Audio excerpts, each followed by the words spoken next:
low maintenance na dates. Guys, ang init guys. Yung sunburn ko. Wait lang. Oh, hindi. He's a 10 Hindi ko kaya pero... yung sunburn ko. O sige, dito ka na kasi magna-next.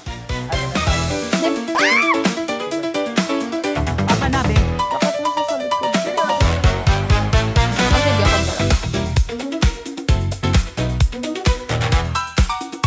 Okay, for our first secret category ay wild or serious. The T. Thoughts about teachers na mangaway og students based sa imo experience. Hashtag nakaigit. So, the sender is asking for a reaction from us. It's very unprofessional, guys. Kaya gani teacher and student relationship, Oh, diba? wow. Because there's a boundary. True. And if you think about it, at this point in our life kasi we're like 24, 25. And then isipin mo, let's say high school. Isipin mo na aawayin mo yung high school. Girl, may imagine mo ba aawayin mo yung high school student? Exactly. O what more kung elementary student, 'di ba? So, that's just so crazy. I don't even know but may mga ganong klaseng mga teacher. Like, True. hindi ba dapat mas tolerable kayo sa mga well, depende rin naman sa experience na sa student na yun, di ba? Let's True. give them the benefit of the doubt. Kasi guys, if yung kalaban mo high school, that's so petty. But on a high level lang, ba't ko papatulan yung 16 at 25 na ako? Ba't ko papatulan yung 15? Yung 17? Next, category work or school. It all started when I was in high school, grade 7 specifically. May practice teacher na guy dati na panay chat sa akin. I don't know why and what reason niya for doing it. Pero chat talaga siya ng chat ng good morning messages and all even sad stickers or sad messages kasi di ko talaga siya nire-replyan and nagtatanong if galit ba raw ako sa kanya kasi ini-ignore ko siya. Help. And kala ko it will stop na agad kasi nga tapos na yung time na naging student teacher. But it did not end that year kasi that person decided to apply sa school na yon ulit and mind you, he still messages me after nung PT era niya. Then, naging teacher na talaga siya doon ng school. But good thing, di sa building namin. But since faculty emerite naman, so nadaan talaga sa main campus si Kuya. So, ayun, patuloy pa rin siya message for like 4 to 5 years ata. Di ko sure or maybe less. Kapag nakikita ko siya sa ground floor during breaks ng mga tropa ko, tinatago nila ako agad kasi lumalapit siya lagi. And the weird thing kasi talaga na ginawa niya back in grade 7 is chinichika niya tropa ko that time about sa crush na may crush raw siya and pinapahula niya sa tropa ko sino tapos ayun nakwento sa akin ng tropa ko tapos ni-reveal daw sino tapos ako raw yon pero ayaw ko maniwala nun kasi ang odd kasi PT siya din. Ako, kaka-high school, sino nasa right mind, di ba, to be attracted sa child? It didn't end there pa kasi naging part rin ako ng club noon and I enjoyed it there kasi nga I love the people I'm with. Then, ever since, andun na siya sa school na yon nag-work. Kasi di ko siya nire-reply or pansin if di school-related naging mentor ata, I forgot. Siya, nung club na yon and lagi ako nilalapitan about it, if sasali pa rin ba raw ako. And ayun, nagulat ako kasi naging part rin siya nun. So ayun, nagsabi na lang ako sa kanya na I don't know. Pero I finally decided not to join na ulit sa club na yon kasi di ako comfortable. And kahit may majowa ako sa loob ng years na yon, ang pinagsasabihan na siya kasi parang too much na siya, di pa rin siya natigil. But ayun, tumagal siya kahit nung wala na ako sa school na yon, nagme-message pa rin siya pero di na ganon kalala tulad nung high school ako. Also, the reason why panay gawa ako ng FB account noon, like the act and create kasi nga uncomfy na ako masyado para di ako mahanap na in na rin me ng FB right now. 2 days ago, nahanap niya nga ulit and he added me na naman, I want your genuine reaction. Do you think ba na dilulo ako and such? You can edit my story kasi alam ko confusing ako mag-story. Okay, first reaction. Hindi mo naman siya yung advice. Di ba siya nangayagtabang? Wait lang. Wait lang. Di ko kilala. Creep. Okay. Creepy good. Di ko Creepy ang kilala. creepy. Kasi wala nakalagay kung sino sila. Bot lang daw ang nickname nila. First of all, ang creepy nun. And yes, valid kung bakit natatakot ka. Di ba? Yeah, it's actually bad. Groomer man ang teacher. Uy, Yeah. first year high school, that's like 13 to 14 years old. 12 to 13. In fact. 12 to 13 Oh, tapos to 4th year 13. college, 'di ba? So like mga nasa 20 20. or 21. 20, 30, kung wala pang K to 12. Yucks. Yun your reaction, yucks. Oo, yak siya lang. Yak siya lang ga. Pero for sure, bata ang nagsan. Oh, for sure eh. I hope Pag i-add ka, wag mo nang i-accept. Nakalak na nga daw Block siya mo na eh. lang agad. Bahala siya sa opinion niya. It's for your mentality. Mentality for your mental health. I hope, I hope we bring shame sa mga ganitong klaseng teacher. I hope we normalize this. I hope na, Shaming them, no? I hope na kumalat ito para masira yung pangalan niya because sobrang unacceptable talaga nun. Imagine the trauma that you will be causing to a child. Kasi you're such a stalker sa isang 12 years old. Hindi na siya funny. Like, it caused trauma talaga kasi imagine 13 siya tapos sinabi niya sa story niya 4 to 5 years later daw nahanap yung account niya. And then, inad pa siya, di ba? Yeah. So like, yeah, yuck. And what's crazy? Basically, the teacher kay almost 13 na. Yeah. Yeah, if yung mga assumption tayo na Yeah, numbers. if the math is mathing. Is there a possible way for the, like, ma-report sa school? Yeah, but someone has to step up. Exactly. So, mag-step up ka for yourself. But it happened way years ago pa kasi. If ever na may similar situation. Kasi the Yun na reaction, yuck. Yuck. Yuck. Cancelable ang teacher. Cancelable ang teacher. Pwedeng tawaging teacher actually. Okay, first of all, Kadiri, man. yung reaction mo, valid. How you handle it, very professional. Di gaya ng Very teacher. professional. Very much How the senders handled it, di ba? Very professional, not like your teacher. So I guess that's a good job for you. Yeah, and I hope well, I really just hope, kahit tapos na to, kahit nangyari na, I hope na while it was happening that time, I hope hindi yun na-romanticize ng mga friends mo. Kasi may mga tendency ganun eh. I hope you had a good childhood kahit papaano. Yun na yun. Oh, guys, lumalakas ng ulan yung gamit natin. Hi guys, we are on another location but we will still continue the video. Okay, for the next one, spicy, 18 plus. So, pwede nyo tong skip guys. Para sa mga... Okay, tea time. We're fleeing back in 2022. Tapos Monday when we last met and then wed that week, may gihard lunch siya. Even though they are together, naga-message pa rin siya. Fast forward to 2024 of December, he got married with that girl and now ga-message gihapon siya. The thing is, separated na sila. The guy is making Aya to go after him sa Cebu. Ang first reaction ko, Yuck! Ano man yung ginapang-send sa amo guys? Puro man mga luod. At first separated na sila, di ba? but not legally separated or like divorced or But not annulled. but not annulled.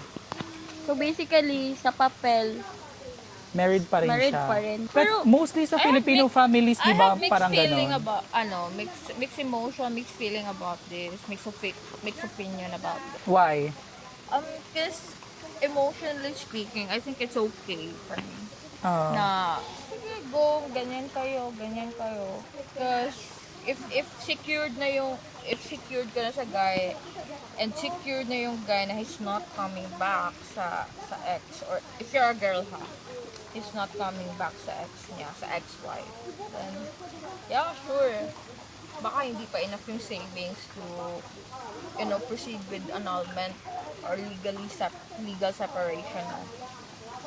I think it's fine for me. for me, it's mahirap kasi. Kasi at the end of the day, there will be a larger chances magod na iwan ka sa ere. I think it's a foul already. Oo. Oh, I missed that part.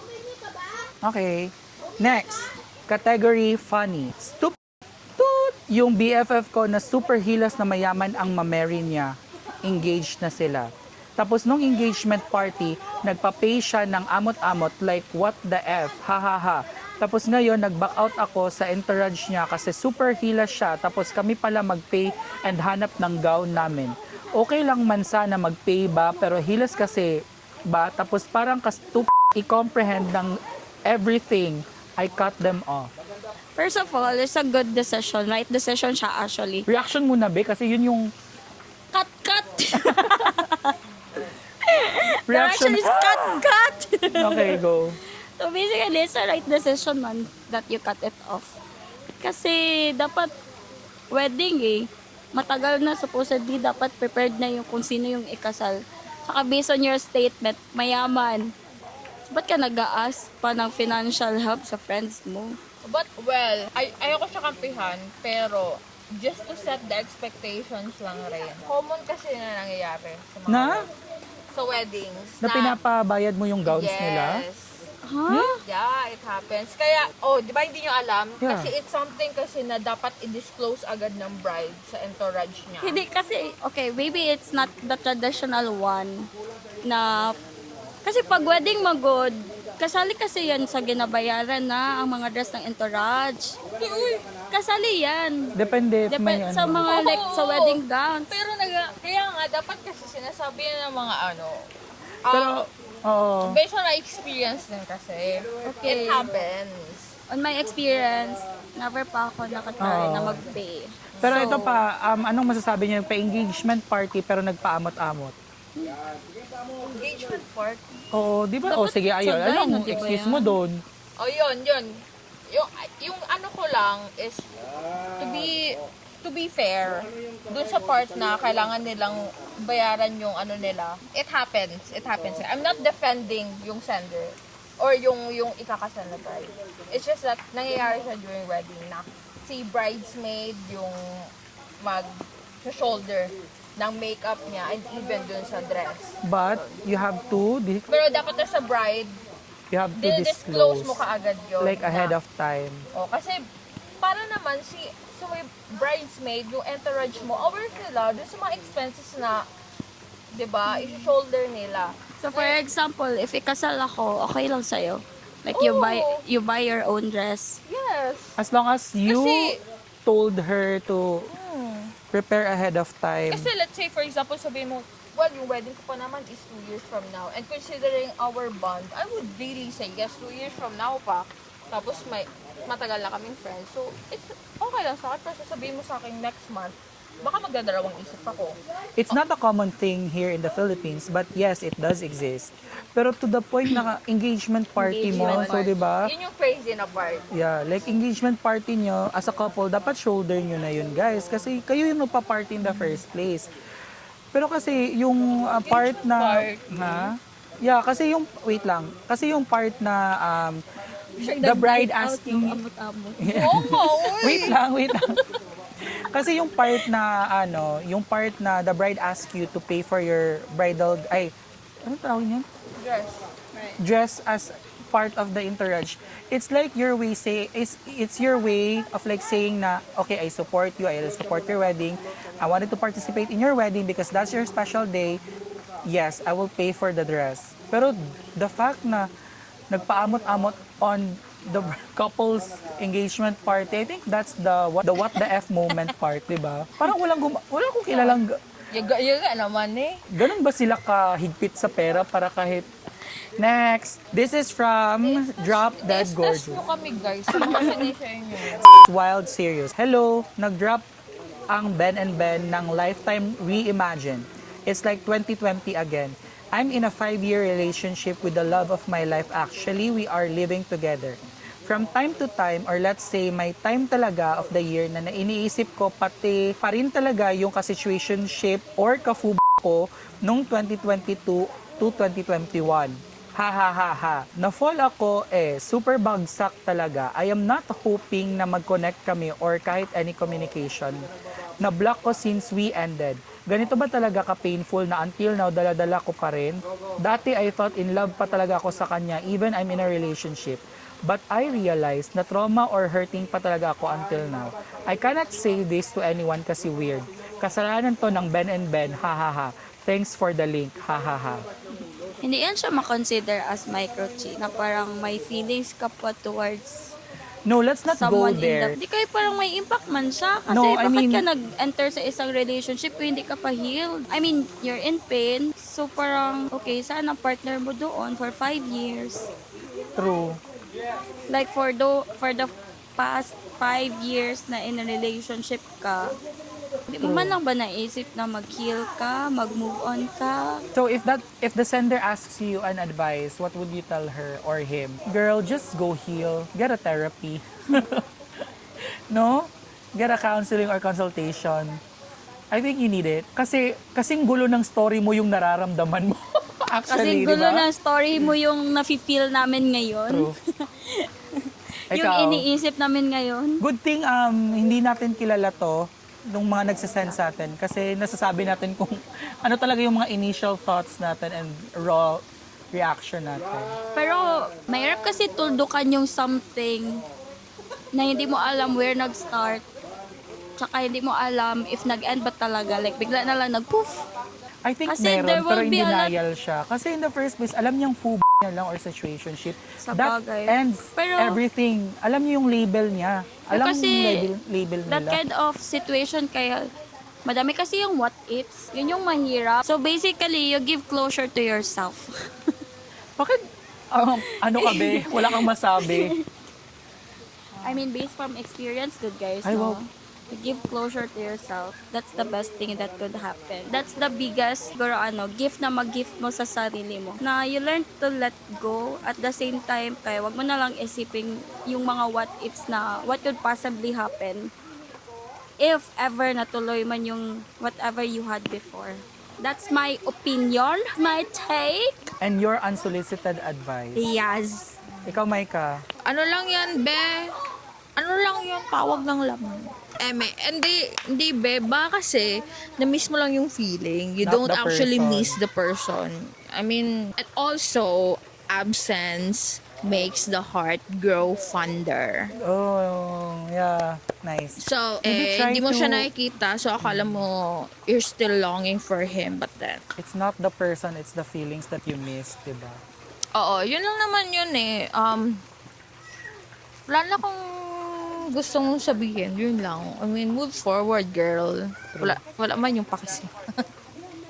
Okay, next. Meron pa tayo. Spicy, nakikipag-hook up siya sa lalaki na medyo gusto niya. Pero, hindi niya gusto kasi may anak and may uyab na yung lalaki. So, gusto niya talaga. Nag-hold back lang siya Yes. kasi... May anak na Oh. and partnered yung lalaki. Okay, next. Pero yung lalaki gusto niya makipag-kita always, tapos chinachat siya via Telegram. Pero dinidecline niya kasi nga yun yung reason niya. Yeah. Curious lang yung mind niya na hindi mahanap-hanapan ng sagot, yung mga what ifs niya. Ano nga yung what if mo, girl? I think ang mas realistic dyan na what if is... Yung pinagpatuloy yung situation Oo. nila.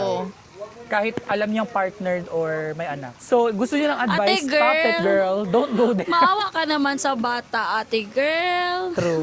You're gonna be a homewrecker para Kaya lang nga sa nag-hold tawag back ng siya. laman. Keep up the good job. Mag-hold back ka. True. Hanggang kaya mo. There's no other way No other advice. we could give you. Kung say advice? Go. Kinahanglan pa ba ni mong advice? I think- Kabalo naman ka sa dapat buhat.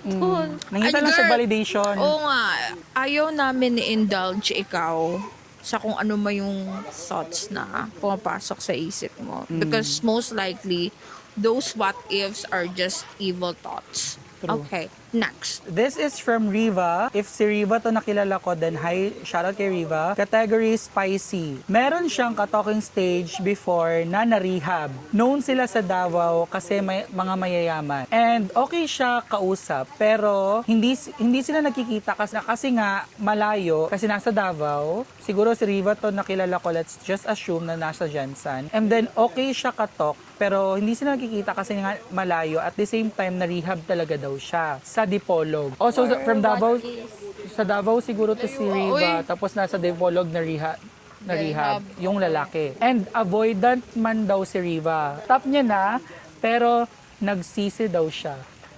Oh, as in, I don't know who. okay. So gusto niya yung advice. Hindi niya Na-rehab. sinabi. Call ng You lalaki. said good job i-judge. Kaya wala ko kabalo na rehab siya about.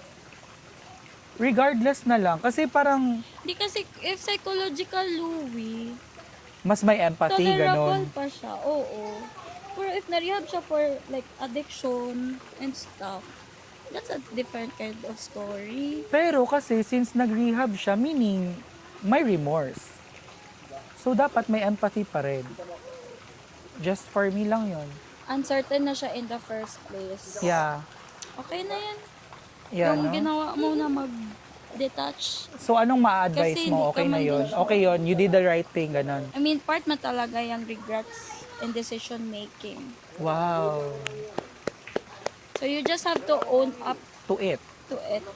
What you're feeling right now is not what you will be feeling a year from now, 3 years from now, 5 years from now. It changes. Hanap ka Siguro lang. you really have to be accountable din. I mean, you know that you did the right thing. May certain regrets lang because right decisions, may nakaakibat na ganong feeling talaga. I think you also have to consider, balikan mo lang yung mga reasons mo bakit ka nakakome up with you deciding to end that whatever you had that time. So, most probably, the reason behind that is it's not keeping you at peace. Ano ba yung mas nangingibabaw sa'yo ngayon? Okay, next. Ito, Aligoon last na na siya. gid kay ko. Pero medyo Last na, di ba mataas. na? Oo. When I was in college, around second year, summer, I got into a no-commitment relationship with someone I didn't expect to fall so hard for. But I did. Head over heels jud ko sa iyaha. At first, he felt like everything I had been wishing for. He was nice, patient, loving, or at least that's what I believed. For a while, everything felt real. I showed up for him in ways I didn't even realize I was capable of. During a heavy storm in Jansan, taga Jansan siya, I still went out just to see him alone. Nag-commute ko, no hesitation. When he graduated from his training in Davao and came home, I gave him flowers. When he got sick, I took care of him from a distance, buying his medicine, sending him food, making sure he felt cared for. I gave so much of myself willingly, happily. But slowly, things started to change. The version of him I fell for began to disappear. And its place, I saw someone manipulative, someone who made me question my own worth. I found out from a friend that he already had a child, something he never had the courage to tell me. It hurt more than I wanted to admit, but I stayed quiet. I convinced myself it was okay because I was scared that I spoke up, I would lose him. Then more truths came out. He was an ex-convict. Wow, parang AI? Unsa man eh, Wait lang. Louie. Ito parang AI. Okay, let's not judge yet. So that's it for today's video, guys. Thank you so much for watching. And if you like this video, please comment down below kung ano pa yung mga gusto nyong pag-usapan namin next, kung ano pang gusto nyong maging topic namin sa aming next podcast. And I would just like to give a shout out to those people who participated in my Share a Secret with Me. Thank you so much because if without you guys, wala kaming content for today's vlog. And if you wanted more of them, you can find them at Instagram at ZKFDLINZ. at Mike Kakuzar. So yeah, that's it. If you want something else, just comment down below. You know that already. Don't forget to like, share, and subscribe. Thank you so much, guys. Thanks for watching. Guys, Bye. gusto na namin mag-swimming because look at that. That's the view! Oh, wait.